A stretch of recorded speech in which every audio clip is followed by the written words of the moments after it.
sticks, maracas sticks, coffee, tea. Okay, that's everybody stand. Okay. Coffee, tea, but not me. Maracas. Fine, Rachel.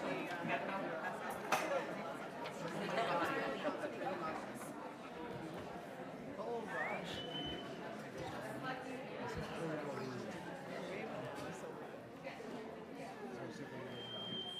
Yeah, pretty much.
Thank you so much. Thank you for that. We couldn't help but clap, huh? Good morning. Good morning. Welcome to the First Unitarian Church of Hamilton. Welcome to everyone here at 170 Dundurn in Hamilton and to everyone joining us online. We ask you, the folks in the room here, to please turn off your devices unless you are using our assistive program for those with who have hearing aids, then you can leave your phone on. Today, we welcome you, whatever the circumstances of your life, in the many ways we identify as people, and in the diversity of how we love and live. In this house of faith, we are all included as we search for truth, build community, and strive to make the world a better place for all. My name is Monica Bennett. My pronouns are she, her, and it is my privilege to be your service leader here today. There are lots of folks who make this service happen. Rachel Derry, Cindy Carey, and our wonderful choir, thank you. Our religious educator, Tim Versteeg. Our tech team, Josh McIntyre, Chase Tapley, John Elliott, and Iman Bullock, thank you. Well, I see two of you. And our worship associates, Ian and Susan Johnstone. Our ushers are Kathy Brown, and I thought Doreen Knoll, but then I saw someone else, so I'm not sure who the other person. Marion Sneed, thank you. And our greeter, Agnes Cunningham. We have a couple of announcements today. The first one is from the Zoomers and Boomers, who are meeting here on Wednesday, June 26th at 1:30 for a strawberry social in the church garden. They will be providing a strawberry shortcake and punch. Please bring your own lunch or snack and a lawn chair. If you are over 50, you are welcome to come, even if you have never been to a Zoomers and Boomers event. Join us for a pleasant afternoon of food and fellowship. You'll want to RSVP to Sue Johnstone or Charlie Pond. I don't know if Charlie is here today, but you can let them know so they know how many strawberries to buy. And please remember, even though that you'll be outside, our church is a scent-free environment. Our second announcement comes from Mel Rutherford, who I think wants to talk about a garage sale. I know that you are as excited as we are to have Reverend Danny Weber coming for a candidating week next week. This schedule is available in print and online. Danny will be in the pulpit a week from today. There are lots of opportunities throughout the week to get to know Danny, and Danny will also be in the pulpit on the 23rd, which brings me to my next point, which is after the service on the 23rd, we need you to be here or join us online. In order to call Reverend Danny as minister, we need quorum, and quorum is about 81 people. 81 people. That includes online, so if you're on the cottage, make sure you've got Wi-Fi. You can even be on the boat in the lake as long as there's Wi-Fi. You've got to be with us after the service on the 23rd. Our board has called a special meeting, and this paper is also available in the back there. And on the back of this page is a reference guide from the UUA Settled Ministry Handbook, and I think it's worth a read. It tells you what you are and aren't voting for. You are voting to endorse the process, that you have faith in our process. You are not voting on whether the ministerial candidate is perfect, nor whether you think that there's somebody better out there in the world somewhere. So that'll be worth knowing. Please join us for our important business meeting on the 23rd after service.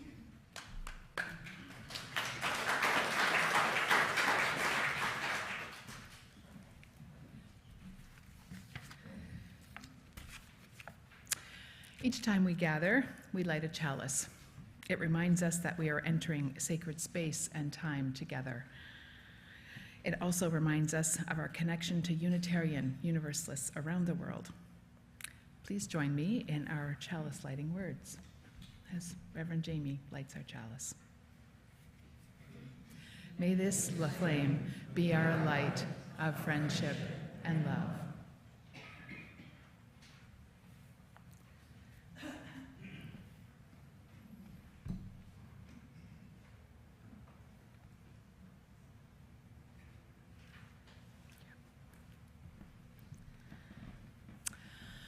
Part of the reason we do a land acknowledgement is so that we continue to learn about Indigenous people and about the land that we as settlers inhabit.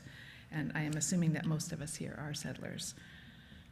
June is Indigenous History Month, and I recently learned more about June 21st, what many know as Indigenous Peoples Day. I learned about what many Indigenous people call the first Indigenous Solidarity Day in Canada. On June 21st, 1990, the late Elijah Harper, OG Cree and member of the Manitoba legislature, stood alone and voted against the Meech Lake Accord. The accord was a hard negotiated amendment to the Canadian Constitution that would bring the Francophone province of Quebec under the country's constitution. However, First Nations were still waiting for a similar amendment to officially acknowledge their place in Canada. Most of the provinces had relented. In Manitoba, however, the agreement stopped. After everyone in the chamber from all three parties said yes, Elijah Harper, the quiet representative from Rupert's Land, with eagle feather in hand, would say no. Miles Morisseau writes, with this simple vote, Harper brought centuries of colonial and historical ignorance to an end. It was now clear that the Indigenous people of Canada would not be ignored. You must get our consent, and you will listen when we say no. Enough is enough. When the news came out that Harper's no was cast, it was like an explosion of cheers and hugs across the hundreds on the steps, to the thousands on the lawn, and across the country. It was a glorious day to be Indigenous.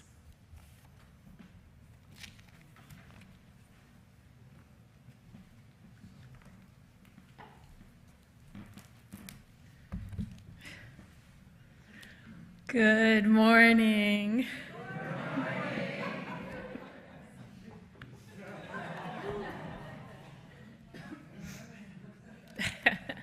I knew that would get me. And it did. Welcome to the First Unitarian Church at Hamilton.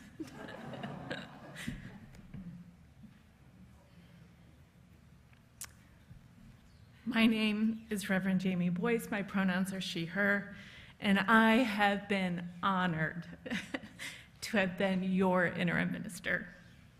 3 years are done. I can't believe it. Thank you for joining us today in person and online. If you are joining us for the first, the second, the third, or the 10th time, and you would like to learn more about this wonderful, thriving congregation, I invite you to stop by the welcome table outside to sign up for our weekly email. I have one additional announcement to share this morning. This week, we are publishing our summer worship schedule. As we have in recent years, we are welcoming a time of rest and renewal during the month of July. This spring has been especially demanding, and we have heard from many devoted volunteers and members of the community that a time of rest would be welcomed and appreciated. Therefore, the congregation is invited to attend services online through the month of July. We'll offer links for you to explore and congregations to visit. And we encourage you to find creative and restorative ways to gather for connection throughout the month of July. The visitor and congregational engagement team encourages picnics in our beautiful gardens. Perhaps you can host a watch party to watch a service together, or simply follow the call of your heart and embrace a spirit of restfulness. Look for more information in this week's All Church email. And let's get to it.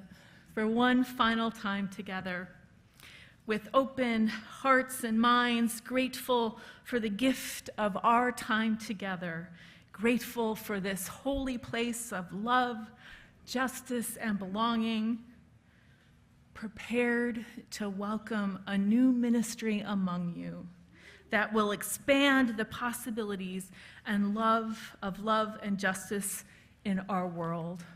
Whoever you are, wherever you are on your life journey, you are welcome here. Let us open our hearts and minds as we gather for worship on this glorious day. Please rise in body or spirit and join our voices in song with the first hymn, Draw the Circle Wide. The lyrics will appear on the screens behind me.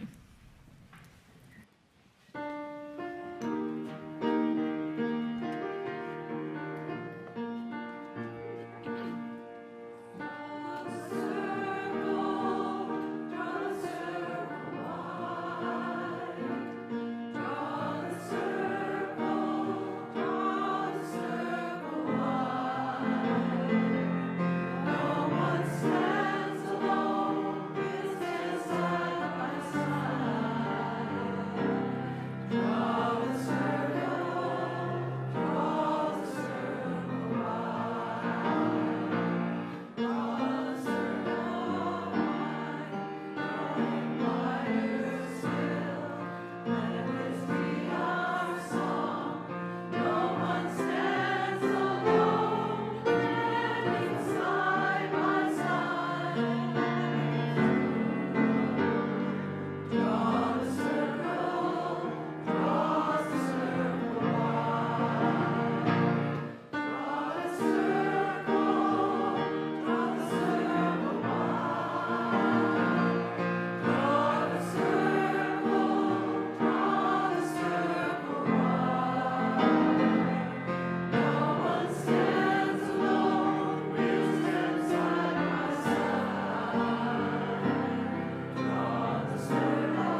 Good morning. My name is Tim Versteeg. My pronouns are he, him, and it has been my great pleasure to be the religious educator for almost 6 years here, and for a couple of weeks more. And this morning, our time for all ages is called The Circles All Around Us. And it's written by Brad Montague, and the illustrations are by Brad and Christy Montague. We begin by drawing, there we go, there we are. We begin by drawing a circle on the ground along each shoe. A safe little place for just one person, nobody in this circle but you. You could keep that circle closed to everyone but yourself, but that would be like a library with just one book on the shelf. So let's draw a bigger circle for you and your family to share. Now you can see what all can happen in a circle full of care.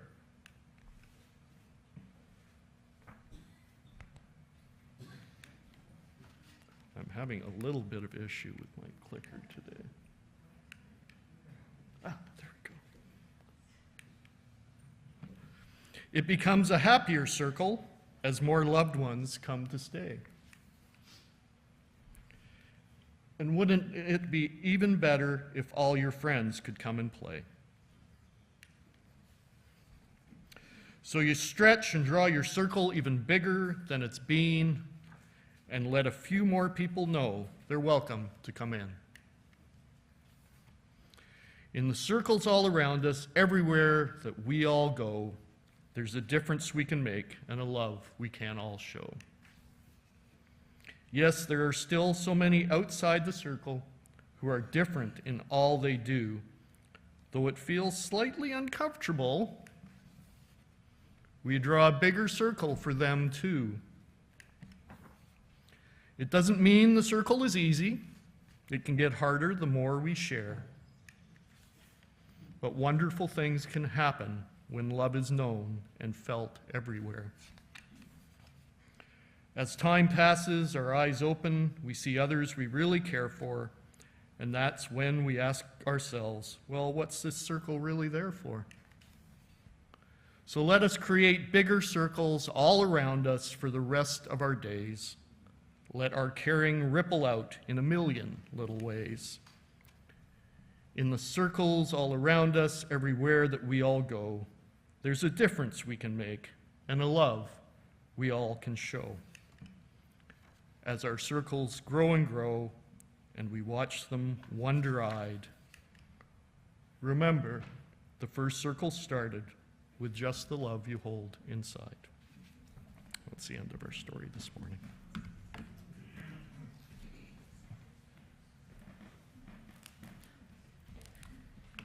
In that spirit, we are going to draw a circle of gratitude, as has been our practice this month. And throughout these 3 years, we have moved through gratitude as a spiritual practice. Last week's Spring Festival was a phenomenal success. In spite of the rain, we gathered to celebrate community, to have lots of fun, and enjoy the company of friends. We also managed to outpace our goal, and this morning it looks like we did even better this year than last year. Looks like we raised $13,000. Woo! And here's the juicy part, $11,000 of that were through the auction, which was entirely online this year, and I'll be honest, we weren't sure, but here we are. And it was a big success in a large part because of the core organizing team of the Spring Festival, Sue Stewart-Green, Barb Wallace, Gail Rapole, and Catherine Schuler.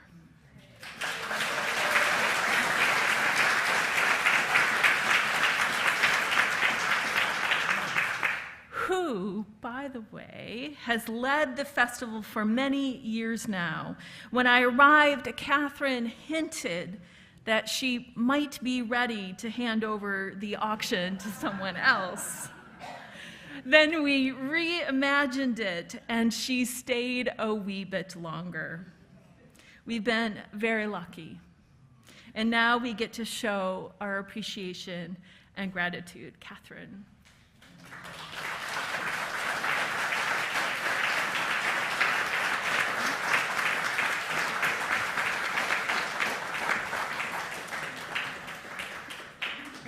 We have a gift for you, and I'm gonna tell a little secret why I'm sharing this gift with you.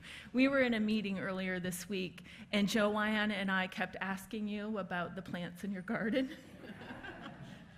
We were trying to figure out what's the best plant for Catherine. I chose this one. Because I thought the leaves were beautiful and artistic, and that I could see this kind of winding flourishing around it. And you have been a gift to us. And look, you get to inherit the being, because you are being.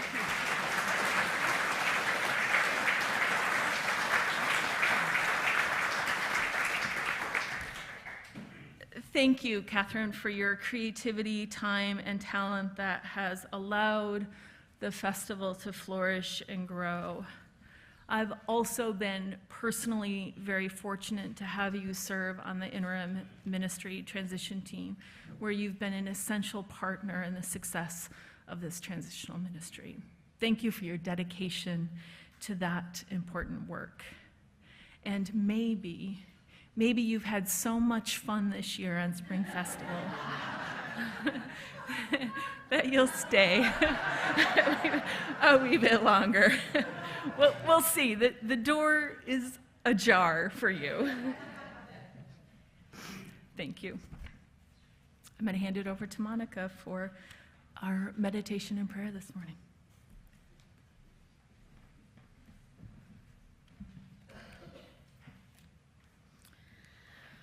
So in these moments of meditation or contemplation, I invite you to be comfortable, to put your feet on the ground and rest your hands comfortably and breathe. Just breathe in and out. Following our reading, there'll be a few moments of silence, followed by music.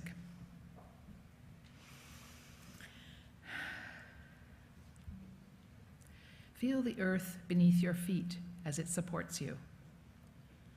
Feel the love of this community as it surrounds and enfolds you. Feel your breath as it flows in and out of your body. Listen to your heartbeat. Listen to your heart. Take another breath and hold it. The air you hold in your body is the most precious thing in the world, for your very life depends on it. And yet none of us can hold on to it for more than a moment, or else we would strangle and die. What is most precious to us must be released, so that we may live fully, and that we may live. Look into your heart. Find what is there and hold it. The love you hold within your heart is the most precious thing in the world. And yet no one can hold on to it any more than your heart can withhold its blood, or else we would die from loneliness and misery. What is most precious to us must be shared, so that we may love, and love fully. Look into your life at those things that are most precious to you. Look again, and you will find that their value lies not in being held, but in being shared. Life, love, laughter, longing.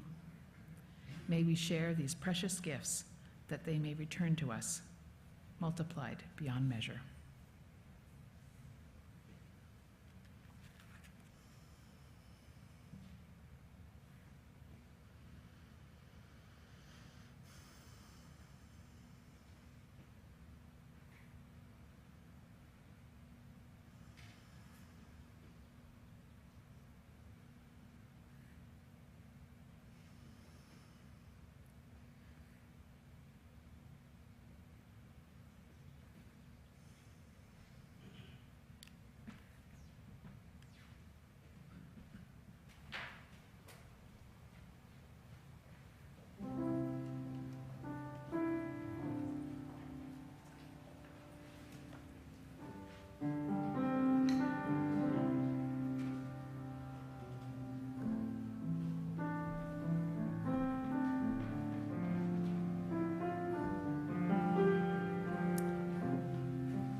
As you feel called, you're invited to light candles of community, each light holding a joy or a sorrow, a care, or a concern among us.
Now is the time in our service where we recognize the joys and sorrows of community.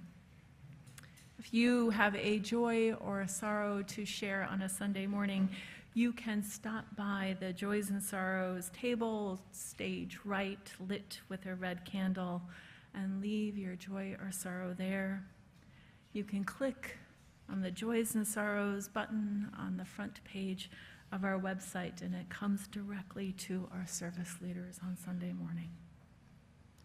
I have a sorrow to share this morning, a long-awaited news. The celebration of life for Reverend Barb Culture will be held here in the sanctuary on Saturday, June 22nd at 10 a.m. It will be followed by a small reception.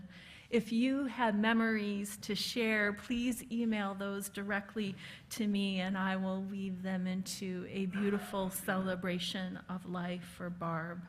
The family will share an obituary and publish more news in the week ahead, and we will also publish a formal announcement. I hope the congregation will join us to celebrate Reverend Barb Culture's life. We have a joy to celebrate. I am looking for Ann Craig Howarth. Joy to the world.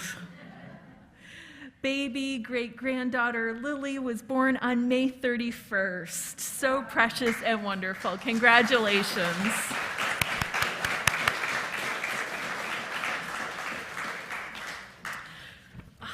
To bring and to welcome a new life into our midst is a gift indeed, widening the circle. I know there are joys and sorrows among us that are too tender yet to share. We hold those among us in the presence of beloved community, reminding each other that we are never alone.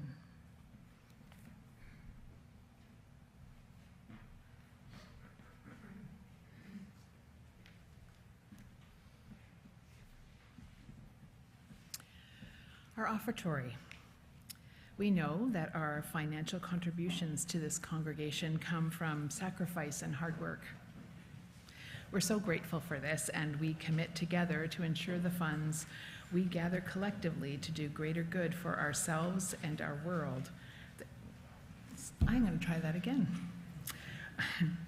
We are grateful for this and commit together to ensure the funds we gather collectively do a greater good for ourselves and for our world than they could have done alone.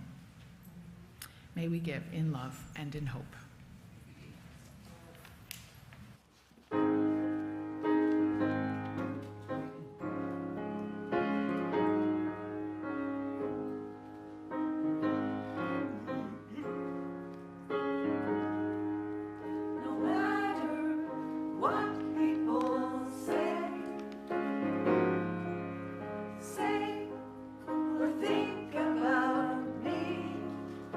I am a child.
Thank you so much for helping to sustain and grow the life and mission of this congregation.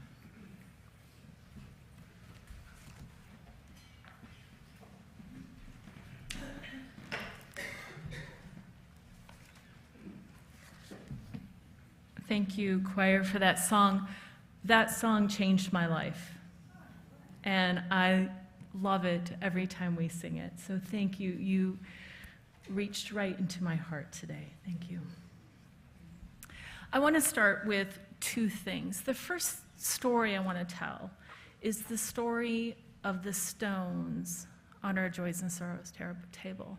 Not sure I've told this story before. I gathered those stones at Pat Weber's house. About a year ago, I'll turn to Barb Wallace. Was it about a year ago? It was in the fall, perhaps? And we were there to visit with Pat Weber and wish her well on her journey. And Danny Weber and I together went to the backyard, and we gathered these stones together. This is long before we would have known that we would welcome Reverend Danny here for Candidating Week.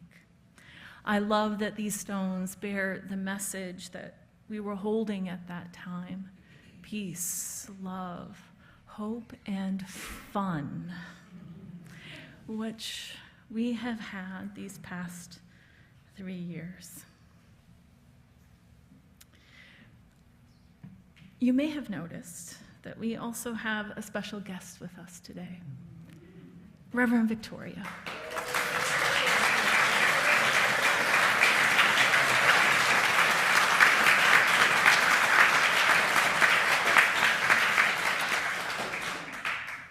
I'll arrive to that part of our homily this morning, but Reverend Vic, welcome home. I remember when I was 10 or 11 years old, my mother gave me 2 dimes, and she told me to take the bus to Kroger's to get some ice cream for my younger brother's birthday party, which was happening later that day. I remember the sense of excitement as I took the 2 dimes and a $5 bill and tucked them in my pocket and walked to the bus station in front of our apartment complex. The bus came, I put my dime in the fare box, and I took a seat by the window. I don't know what happened, but at some point on the bus ride, I decided to pass the stop at Kroger's and take the bus downtown into the heart of the city. I knew from experience that the bus would let me off in front of Jock and Dree's bookstore. Jock and Dree's had a marvelous children's book section, and I often took refuge there while my mom had coffee at a local coffee shop. This special place was a destination and a portal. It led me to worlds and ideas that changed me. It was there that I read the Chronicles of Narnia, and I felt like Jock and Dree's was my magical wardrobe to the world and a meeting with mystery and big questions of life. It reminds me, as I reflect on this story, and I notice things about myself in it that still feel true, that great adventures are closer than we think. Especially when we're so focused, busy, and preoccupied with getting to the goal that we miss the opportunities and encounters along the way, perhaps missing opportunities to draw our circle wide and expand our worlds. Now, I did return home a few hours later with a rather sloppy container of soft vanilla ice cream, and I don't recall my mother's upset, and we did have chocolate cake that afternoon. But what remains burned in my mind is the awareness that stepping onto the bus that day changed my life. I've held those 2 dimes in the palm of my hand ever since, wondering, where will I go next? What adventure awaits? What are the many adventures hidden inside the great arc and journey of our lives? And so it is with interim ministry. It seems at the start that the goal is very clear, and that the faster we can get through the process, the sooner we can arrive at what is really important. A member of the interim ministry transition team shared that the great surprise of interim ministry might actually be how meaningful and full of substance it has been, supporting change and transformation and preparation for a new future. As you rest perched in the last of liminal space, here are some things I hope you know for the journey ahead. And I have a PowerPoint for this, so.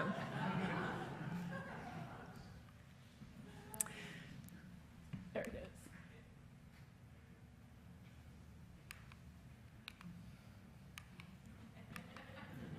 My clicker doesn't work.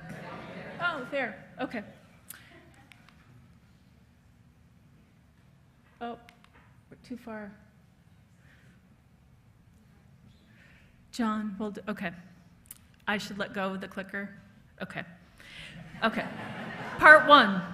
Pay attention to the journey and the adventures, however they take shape. Revel and rejoice in them. Savor them. String them up like lights that will entice the world to join you in the holy work of building a beloved community. Let the adventures teach and grow your connections and your spirits. Learn from them. Know that there will be bumps in the road, and it will be messy, and difficult times will show up. But you have the skills and commitment you need to survive and thrive. Turn towards grace. When things feel hard, prickly, or edgy, when that flash of reactivity feels high and it would be easy to bristle, remember that grace is a love that refuses to define people by their failures, shortcomings, accidents, or mistakes. Grace feels aligned with the inherent dignity and worth of every person and is a posture that invites us to be curious about that worth and dignity. It can pull us back from the edge of harming each other, and it can pull us back from the edge of harming ourselves. Be courageous. And this one is for me too. One of the hard parts of taking leave as a minister is saying goodbye with a finality that can feel really hard. Following the Unitarian Universalist Minister Association guidelines, I am unable to be in contact with the congregation for at least 2 years after my departure. While this feels hard, and I feel it too, I have loved being your minister. It is for the greater good of the congregation. It allows your next ministry to unfold with integrity. We have been working hard together these 3 years, and I want your next shared ministry to take root, to flourish and blossom in new, wonderful ways. I want you to embrace your next ministry with the same generosity, excitement, and optimism that you have so graciously shared with me. Perhaps a few years into the future, there are opportunities to connect at the invitation of your next settled minister. And while I am sad to leave you, I am excited to meet my new congregation and begin a new ministry that is alive with the transformative power of our Unitarian Universalist faith to change the world with our love. They are brimming with optimism just like you, and I am excited about our shared ministry together. I am also looking forward to pursuing justice projects close to my heart that have slipped into the background of my life. I want to be more involved with Type 1 International, a global organization that advocates for access to insulin as a fundamental human right. I'm excited to explore my pottery practice and see where that might take me to. Perhaps there's a small studio on my horizon. And I'm reminded again this morning of the words of Dietrich Bonhoeffer. In normal life, we hardly realize how much more we receive than we give, and life cannot be rich without such gratitude. It is so easy to overestimate the importance of our own achievements compared with what we owe to the help of others. Thank you for these wonderful 3 years of shared ministry and saying yes to change, saying yes to your future. As many of you have heard me say often, even when it's been hard, it's been good. I have felt supremely lucky. You have changed me. I am a better minister, and I am a better person for having known this wonderful community. Thank you for offering grace, patience, and understanding, for having hard conversations, heartfelt conversations, for appreciating my strengths as a minister and allowing me to grow in the areas where there is certainly room to grow. Thank you for engaging in those often frustrating but meandering conversations that really do have a point, and allowing some insight to be revealed along the way. I have loved those conversations. Today would be incomplete if I didn't mention the interim ministry transition team, Catherine Schuler, Joanne Deere, and Marilyn Hunt. You were behind the scenes the whole time, gently moving this interim forward in supportive and essential ways. Thank you so very much. I couldn't have done it without you. Barb Wallace and Sue Stewart Green, presidents during my time here. Words fail me. You are astonishingly generous, smart, and wise leaders. I've learned so much from both of you. Thank you.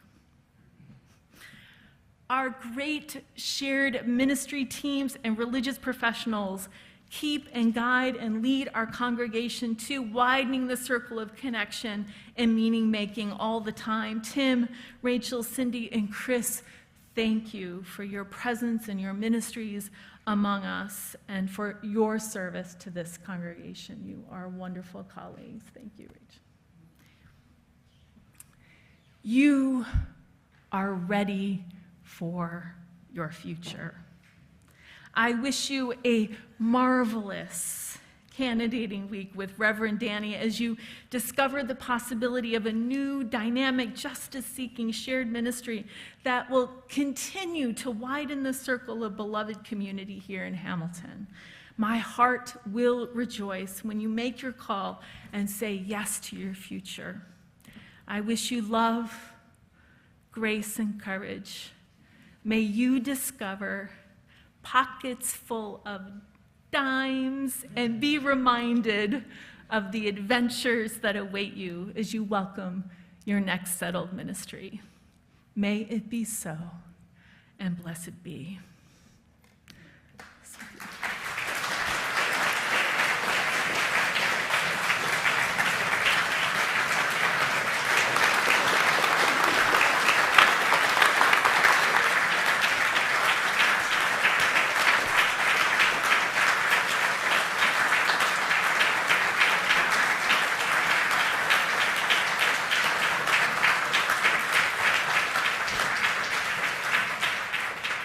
Thank you. Let's stay in this and sing together another one of my favorite songs. But it feels good because headed on a journey around the world again.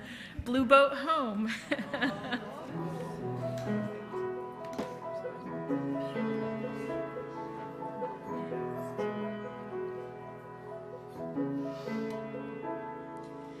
Though below me I feel no motion, standing on these mountains and plains, far away from the rolling ocean, still my dry heart never can stay. I've been sailing all my life now, never harbor or port have I known. The wide universe is the ocean I travel, and the earth is my blue boat home.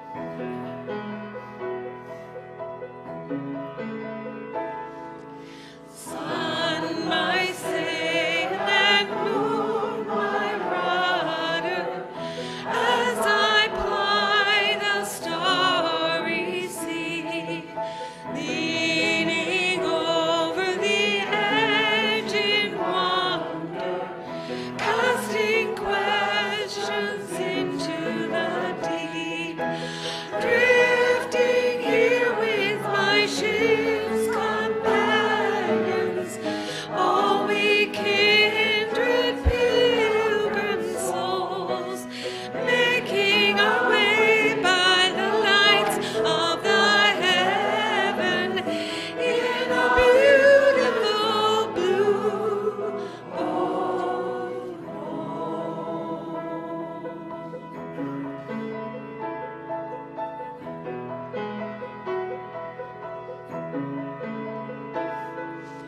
I give thanks to the waves upholding me, hail the great wind surging me on, greet the infinite sea before me, sing the sky my sailor's song.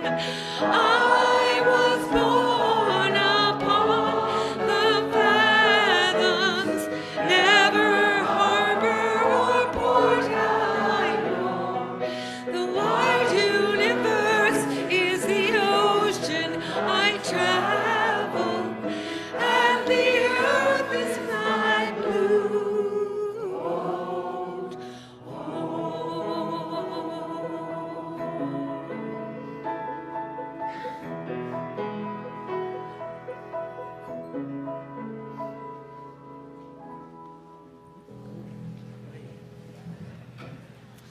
All ministries are held in the wake of those that came before. I have been lucky.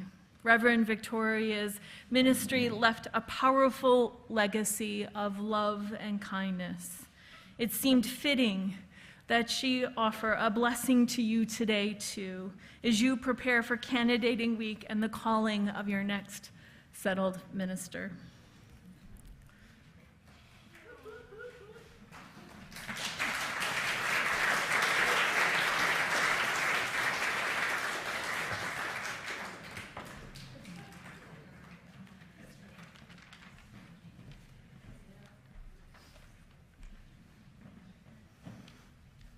Yes, I still go barefoot.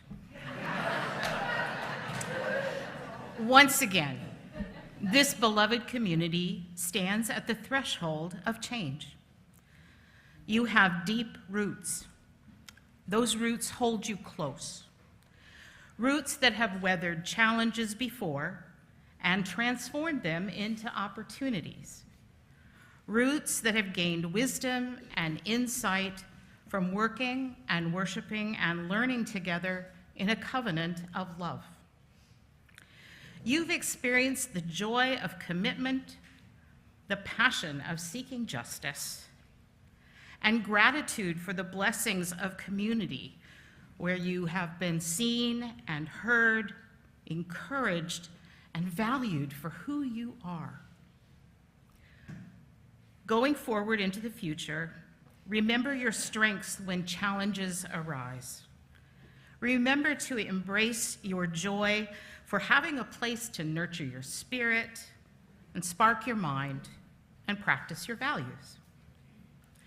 Have faith in yourself and this community of sharing and caring. Be brave and bold, letting your wings carry you forward, trusting that your deep roots will hold solid through all of life's seasons. A blessing for each of you, and I ask that you go out into the world and be a blessing for others.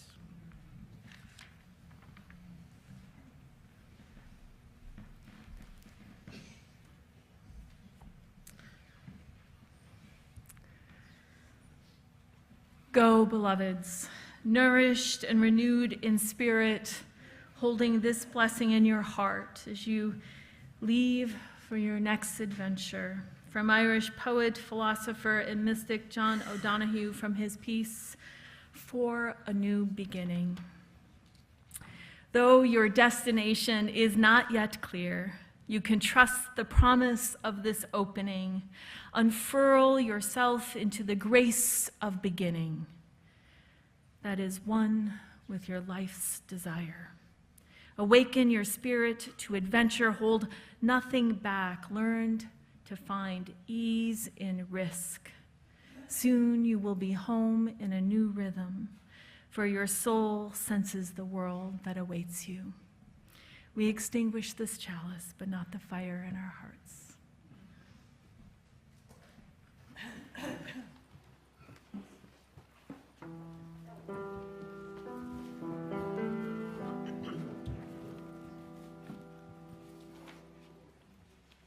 If we want hope to survive in this world today, then every day we've got to pray on, pray on. If we want hope to survive in this world today, then every day we've got to pray on. If we want hope to survive in this world today, then every day we've got to pray on, pray on. If we want hope to survive in this world today, then every day we've got to pray on. If we want hope to survive in this world today, then every day we've got to walk on, walk on. If we want hope to survive in this world today, we've got to, every day we've got to walk on. We've got to